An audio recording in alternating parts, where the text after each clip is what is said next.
we were big proponents early on of creating a national broadband strategy, and we worked closely with Blair and his team, and I commend Blair and his team immensely. I remember I ran into Blair one time at the Friendship Heights Metro, and I was going to work early one morning, so it was like 7 o'clock, I don't know what I was doing, but I see Blair, hey Blair, what's going on? Man, what are you going to work early for? He goes, no, I'm late. Normally I'm in at 6. So, Blair did this great job, him and his team did this great job, did a great strategy.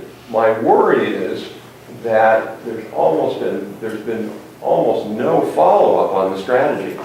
Congress and the administration have really spent most of their time on this sort of crisis issue, if you will, of reclassification after the Comcast case, and sort of this broader question of net neutrality.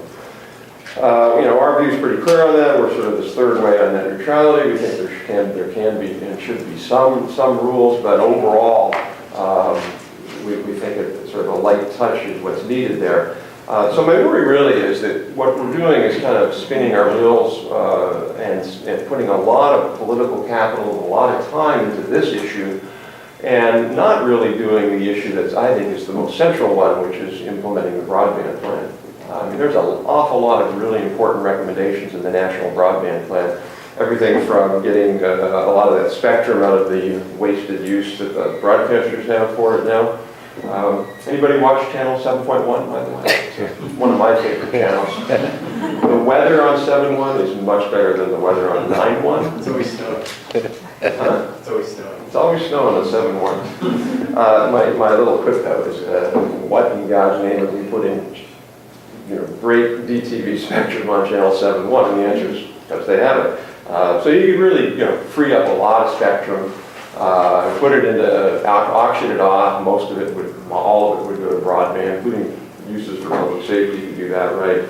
There's all sorts of things we need to be doing to get broadband in more places. There's a whole set of national purpose initiatives in that plan about education, healthcare, first responders, and the like. So I think really what we've got to do is we've got to put our attention back into the broadband deployment, broadband adoption side, and sort of either do the regulatory thing or just move on, because we really have to put our attention to that. Last thing I'll say is one of the reasons why I think broadband is important, besides all of this, is broadband is essentially what economists would call a platform technology.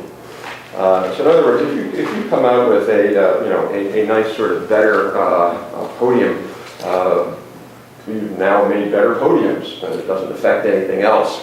You come out with a car that has better brakes, you made a car that has better brakes, doesn't affect anything else. But you are able to come up with better broadband, higher speed, lower latency, better quality. You now enable a whole set of things to occur that didn't occur before.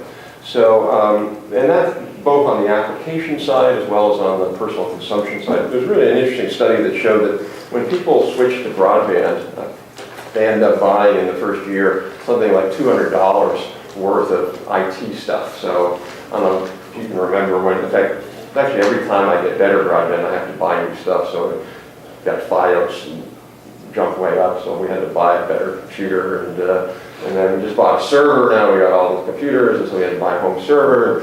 You buy a webcam, and you buy speakers. So people end up buying all these things to sort of support their broadband, and then it supports all these new applications. And a lot of these applications we can't really imagine yet, because they're just, once we get into this critical mass of everybody getting 15, 20, 30 megs of broadband, there's going to be a lot of new applications, new things that have come out, and that's going to be creating jobs as well. So, ultimately, I think we can, if we put our mind to it, we can really move forward. But I think the real core question is for Congress and the administration to put their mind on, sort of laser-like on expanding broadband, getting it more out there, getting higher speeds to more people. So, thank you.